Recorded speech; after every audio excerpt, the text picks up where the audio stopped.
Hey guys, bringing you another video. I've been thinking about camp security, things of that nature. Like in a bug out situation, right? If you have to bug out, let's say you hypothetically bugged out to the national forest, okay? You set up camp, you get all set up, you think you're okay, and then other people that have bugged out come along and rob you. Now, they could just kill you, but what if they just rob you and take all your stuff? That's as good as being killed. And depending on the time of year and you know, what happened. Now, there's a lot of things you can do to minimize the risk, okay? If you get way late in camp, you know, you can maybe run and they might stop to just take your stuff. That's the ideal thing, unless you can fight back. You know, there's some people that can't fight back.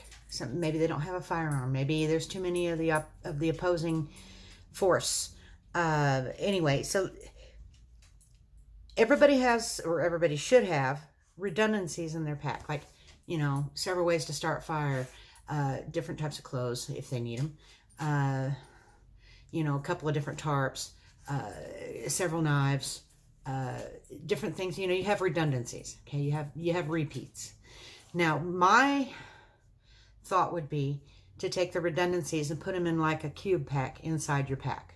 Okay, and make that be some of your better gear. Use up the crappier gear first. Okay, use it until it breaks, and then you have your really good gear. Like if you have a really good K-bar knife, and then you've got a China knockoff knife, use the China one till it breaks or becomes so nasty you can't use it, and save the K-bar. That kind of thing. You know, if you have two different, like I have 3 different magnifying glasses. I got 2 of the real cheap cheesy ones, and I got a really good one, okay, for fire starting. Well, I'm going to take the really good one and set it aside. Use the cheaper ones, use the less expensive ones that are more likely to break first, so that at the end of the day, when those all wear out and break or whatever, you've still got your best gear. Okay? You can't do that with everything. You can't do it with everything you own unless you want to have 2 separate packs, which would be kind of ridiculous. But not to mention heavy. So, you know, you want to cache, you know, your redundancies with good equipment. You know, take it however far away. Hide it underneath a log, bury it in limbs and leaves and whatever. Take it X far away, hang it in a tree if it's not easily visible, so that it is available for you if you need it, okay? You know, you can set perimeter alarms for your perimeter security, okay? You can make mouse traps. Such from... I can't remember his channel. SOOTCH. Such. You can look him up. It's easy enough to find. He made a mouse trap into a perimeter alarm. He used a couple of pistol primers, I think, or shotgun primers. He glued them to the mouse trap, and when they hit the tripwire, it sprung the mouse trap, and the mouse trap went around there, hit them, and they went off. Okay, you can make perimeter alarms out of those. You can buy them pre-made. They run, you know, $20 to $25 a piece. You'd only probably need a couple, 3 at the most, and they're about the size of your finger, about that big, and about that big around, and you can fit they're spring-loaded. I did notice one issue when I was watching and looking up information on those perimeter alarms. They use like a cotter key to hold the spring back. Well, that might be a little hard to pull back. If somebody's moving carefully in the woods, they hit that, they're going to stop before they hit it hard enough to pull through. Now, you know, a bear or a moose might not, but if it's a person, they might feel it before they trip it. So you might want to loosen that key up. Don't have it, you know, because it's got the hole, and then they separate, and one goes in the hole and the other one goes on the outside. You might want to fix it to where it's just a straight pin with a loop on the end, and then pull it almost all the way out, so that no matter, you know, if somebody hits it, it's easier to get it to pull out. I don't know about that, but there's a couple of places I found that have those. One was a place called Fifth Ops, the number 5, THOPS. And another place was Pyro Creations. Okay, they had those type. They had Pyro Creations had several different other types too, but those were the smallest, lightest, and looked like the most portable ones. You can get those little. They have those little window alarms. You know, they're the little cheap, cheesy ones, but they have a real high decibel squeal. Okay. And you know, a magnet on one side and then the unit on the other. I think that they'll stay together until they're forced apart. You could rig one of those up to be a security perimeter alarm. Okay, and you know, you want to get some little screw eyes with little screws on them, so that you can run maybe some spider wire or bank line or something around your camp where it would be vulnerable. Okay, because if you're camped up at the edge of a cliff, okay, and there's, you know, rock on almost 3 sides of you, you only have to do out front, you know, so you may not need very many, if, you know, maybe 1 or 2. So that's something to think about. Now, they have like guard line motion sensors. They're wireless, more expensive, more bulky, might not work in a bug out bag. Okay. You can, you know, if you're just camping, you can, to keep, you know, to make sure nobody stakes your stuff, or if somebody comes to steal your stuff, you can set up game cameras around to watch your stuff. And if something comes up messed with or missing, at least you've got video evidence of it. But that's not in a bug out situation. Now, they have several portable electric fences. Like if you're worried about bears and stuff like that, they have portable electric fences. They're not foolproof. They won't stop all bears every time, but they'll stop most bears most of the time. Okay, they're a portable electric fence. Now they have them specifically called, you know, for bear fencing. You can Google it. But now State Line Tack has a portable electric fence that they use for horses. Okay, so, and I believe it runs off of D-cell batteries, and the batteries last quite a while from what I understand. Just have to Google that. But State Line Tack is one place that would have a portable electric fence charger that runs on batteries. You know, cache your best equipment, perimeter alarms. You know, if you're really worried about it, make a fake sleeping area. Okay, go and make out a little camp over here, and then on the other side of the hill, or back in a draw, or underneath a log or something, is where you actually sleep. So that if somebody tries to come in at night to ambush you, you're not there. Okay, that's always a good way to do that. Now, it takes a little extra work, well, probably a lot of extra work, but depending on the time of year, you know, sometimes if it's raining or sleeting or snowing, you might not be able to do that. But, you know, having a fake sleeping area, okay, so that it would basically be the draw. Okay, that's the bait. Okay, and then where you're over here safe, they might not know it.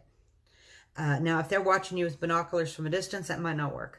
Okay, but once it gets dark, if you don't have a fire, unless they have night vision, which most people don't have, it's very expensive, then they wouldn't know the difference. Okay, now one thing you need to do is hang your food separately from your camp. Okay, in a bear bag, or, you know, put it up in a tree. They have Kevlar bags that are supposed to be bear proof. I don't know if they'll keep a grizzly or a polar bear out, but they've been tested thoroughly with black bears, and as far as I know, I could be wrong, as far as I know, those bags are tough enough where a bear couldn't get into them. That doesn't mean the stuff inside didn't get mushed into powder because the bear trying to, you know, get it. But anyway, you probably want to cook separately from your camp where you sleep. Okay. Now the last one and this one, this is for wildlife. Okay, bears, mountain lions, coyotes, raccoons, any kind of a predator or nuisance that might want to come into your camp and steal your stuff. And raccoons will take your stuff. They won't just look at it and rifle through it and leave it. They'll pick up something and take off with it if they think that they want it. Now, put the redundancies elsewhere. Now, when you set up the perimeter alarms and stuff, if you're just worried about wildlife, make noise. Okay? Make a lot of noise. If you're just worried about wildlife, you can keep a fire going, okay? Even if it's just a little smoky fire. And then sleep right next to it, because animals traditionally don't like smoke and fire, and it scares them and they don't like it. So they usually stay away from it. Bear spray, okay? Bear spray will work on people. It'll work on bears. It'll work on mountain lions. It'll work on coyotes or wolves. It'll work on raccoons. It'll work on anything, okay? But do keep in mind that the bear spray's only got about 8 or 10 seconds worth of spray. And so you have to like short bursts, 1 or 2 seconds, okay? I would not use the bear spray unless it was a life or death, but bear spray is also a good option, okay? Air horns. If you see a bear and he's wandering around and you think he's going to come closer, get out there and just with one blast of the air horn, scare him away, okay? Air horns work really good. They also can be used as a perimeter alarm. You can set up a figure 4 deadfall, and when that perimeter on trips, the rock comes down and hits the air horn and sets it off, okay? Bear bells are not super effective, okay? They do work a little bit, but they're not as effective as people think they are. Now, after you've done the bear spray, a lot of people don't know this, but the bear spray will actually attract bears after the initial spray, okay? It's the smell. It'll run them away because it'll blind them, but afterwards, when there's just a scent on the grass, they'll come check it out, okay? And if it's on your clothes, they'll come check you out. They can smell like 60 times better than a human or a dog or something. I don't know. They get mega good noses. So if you do have to use bear spray and you don't use all your canister, wash the tip of the canister off. Take the clothes that you were wearing and wash them. Or at very least stash them with your food. Change into something clean. Wash your hands, face, anything that might have gotten some overspray on it. Most people don't bring that up about bear spray, but it will attract bears as well. It'll run them off initially, but they'll, other bears or that bear will come back and check out the odor and the smell to find out what it is, if nothing else. Watch your tracks, okay? If you're walking around, watch where you put your footprints. That'll lead them right to your fake camp or to your food bag, or this really only you really only have to worry too much about this is either if you're trapping and hunting, or if you're worried about perimeter security and humans. Now, the trapping and hunting is you don't want to leave your scent everywhere. That's the only thing. They're not going to really look at the track too much, but the smell. So if you're running through the brush setting snares, try not to brush up against all the little twigs and leaves as much as possible. Okay? All this stuff will minimize the risk. Now, from what I understand, bears are pretty rare of an occurrence. It is pretty rare of an occurrence to come into contact with a bear, or to have one be threatening in any way. I've watched a lot of videos online. I've almost made myself too scared to go to the woods, but then I got to watching more and more and more, and pretty soon it becomes a non-issue. That doesn't mean that the bears aren't dangerous. Okay, mountain lions are more dangerous than bears. Bears are kind of loud, and they crunch through the woods and stuff. They make noise. Mountain lions rarely make a sound. So it's the mountain lions you really got to watch. But watch your tracks, because if you do have a fake sleeping area, you don't want to lead them directly to your real sleeping area, especially if they're good at tracking, or if it's almost dark or just dawn. What if you haven't woke up yet and it's 20 minutes past light and they see your tracks heading over to that big thicky brush covered log? They're going to know where you are. So, if it's soft dirt or anything, just try not to leave any tracks that way. Now, you're going to have to worry about light and smoke discipline in a bug out situation for security. And that means, you can have a flashlight, and, you have your camp light and all this stuff. Well, that's a beacon for far out. A lot of people can see that from very far away. So that is something to be aware of, is light and smoke discipline, fire discipline. And the reason being is because you don't want to draw in human, foes, enemies, lost people, people that just want to come and eat your food, whatever the case may be. If you're bugging out, and unless you want the company, use light and smoke discipline. Okay, now you can make something that you can have a fire inside of, like a wickiup. Native survival he made a wiki up. You know, he put 3 poles out and then leaned the other poles up and then, you know, put all kinds of things on it. And then it snowed over the top of it. And he had a fire inside the wickiup. If it's big enough, you can have a small fire in the very center. You just don't want it to flame up and catch your shelter on fire. But a wickiup is also a really good survival shelter. Okay, it gives you walls on the outside of you. Will it stop an enraged bear? No, but it'll slow them down. And with the fire inside, chances are they're not going to want to mess with it anyway. You know, you want to keep your food put away, and that includes your cooking utensils, your pans, pots, knives, forks, spoons, all that stuff. You're going to want to keep that put away. Keep it with your food that you've hung up, because the smells on the pans will also attract. And the smells of cooking will attract humans as well. So if you're, you know, if you bugged out and you had some bacon and you know, cooked bacon, that stuff will travel a long while. And I guarantee you that if somebody's hungry, their sense of smell is heightened. It's an instinct. It has nothing to do with conscious thought. But if they smell something cooking, I mean, even if it's a super, super faint odor, their nose will pick it up because they're hungry. Okay. Same way with animals. If something smells good enough for them to eat, they'll come investigate. So you do have to be careful with your cooking. Bread is another one that smells really good when it's cooking, and, you know, bacon, all sorts of things. So, I mean, you know, I know you guys walked into people's houses and smelled, boy, what you cooking? That smells good. Well, you know what? That drifts on the breeze. So you need to do your cooking as quickly as possible and get rid of the food odor. Okay. That's the best way. Okay. Now, if you're just, you know, if you're worried about animals, you can also have a cap gun, and that, you know, they're cheap. Okay. A cap gun makes noise, right? Pop, pop, pop. It'll scare away most things, because most things are hunted by hunters in the fall and spring and different places, different times of year. So, you know, they're going to be more apt to run from anything that sounds remotely like a gunshot. So a cap gun would work to scare away animals. It might scare away a human if they don't know that it's only a cap gun. You might think it's a 22.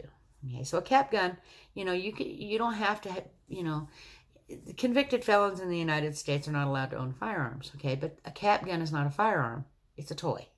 So if you have a cap gun, you can fake out the wildlife to think that you're armed and make a little noise and scare them away. You need to keep your head on a swivel, okay? Don't be listening to music with earbuds. Don't be making a lot of racket. You know, you've got a bag of potato chips and you're wrestling the potato chips the first night out. You're making so much noise you couldn't hear anything if something was coming up on you. You know, that's the noise discipline as well. If you're just going camping, you know, put a note on your vehicle. Where are you going? When you're going to be back? Which direction you went? If you're going to go to a specific spot. If I'm not back by such and such time, please call the police. That type of thing. I've done that before and put it on the dashboard of my truck. Okay, just put like something underneath it to plaster it up against the window. So if somebody walked by and they read it and they go, oh, that was 3 days ago. Oh, shoot, this person's not back. We better help them out and call 911. Okay, let your family or friends know where you're going to be if you're just camping. Okay, that's security as well. You don't want to just disappear and nobody know where you are. You know, if you're going to be in a certain area, you know, you can look before you go there and get GPS coordinates of the area you're going. You can give those GPS coordinates to your friend. You can put the GPS coordinates on the note on the dash of your vehicle. Okay, and that way they have a starting point, or at least an area to look if something went wrong. And all that is a form of security. Okay, so you need to be aware of security issues. This is not a complete list. This is not an all-encompassing thing. Okay, but you know, and it is a serious concern if you are bugging out. Okay, now this also goes with people with retreat locations or bugging in. You need to be aware of your surroundings. People have, their brains have a tendency to gloss over stuff if it never causes a problem. It's like if they've walked down this trail 50 times in the last 2 weeks and nothing's ever happened, the 51st time a mountain lion jumps on you, okay? Because we weren't looking. We weren't paying attention, because the first 50 times nothing happened, okay? Same with a bug out retreat or your home or your campsite. Do not become complacent. Now, it is not possible to be 100% on point, on guard, 24 hours a day, 365 days a year. It's impossible, okay? But you can minimize the risk if you are alone by taking downtime in an area that you feel safe. That doesn't mean that you are. That means you feel safe. Like, you know, if you found a depression in a rock face, well, you don't have to worry about what's behind you. You just make sure there's no snake in there when you go sit up next to it. All you got to do is worry about what's in front of you. And if there's thick brush, chances of somebody seeing you is going to be pretty slim. So then, you know, that reduces the risk to wild animals. Now, most wild animals are not going to mess with a human anyway, so it shouldn't be an issue. Now, another way for security is to watch out for insects, okay? A lot of insects can make people very sick, cause allergic reactions, or be very poisonous, like black widow spiders, fiddlebacks, or brown recluse spider, same thing. Snakes, of course, that don't have rattles, okay, like your coral snakes, your water moccasins, copperheads, things of that nature, okay? So, you know, you definitely want to keep your head on a swivel and keep your eyes peeled, okay? You know, just if you're bugging out, it's a bad situation. Seriously bad. And if it's seriously bad, you need to be on your game. You need to be paying attention. You need to be looking around. When you pick a campsite, don't pick out campsites that's easily seen from far away, okay? Pick something in the dense brush down in a draw that is well hidden, okay? If it's a real steep draw that's only about 3 foot wide, you can always put some wood across the top, throw some leaves over the top of that to where it looks like flat ground and be underneath it. Okay? There's lots of ways that you can conceal your presence. You really can't conceal them from wildlife, but you can conceal them from humans. Because humans, unless you're cooking something they can smell, or they see the smoke or the light, or you make a lot of noise, they're not going to know you're there. Or unless you don't take a bath for a month or two and you really reek, that might give you away. But anyway, we're going to end this video here. It's just something for you guys to think about, to plan for, to make notes on, that you can improve your chances of not having an issue of being waylaid at your bug out location, or on the way to your bug out location, or at your home, or at your retreat, or wherever the case may be. Okay. And the main thing, I think, would be to separate your gear some. Okay. Take what you're actually going to use. Cache the rest. You don't want to have all your eggs in one basket, okay?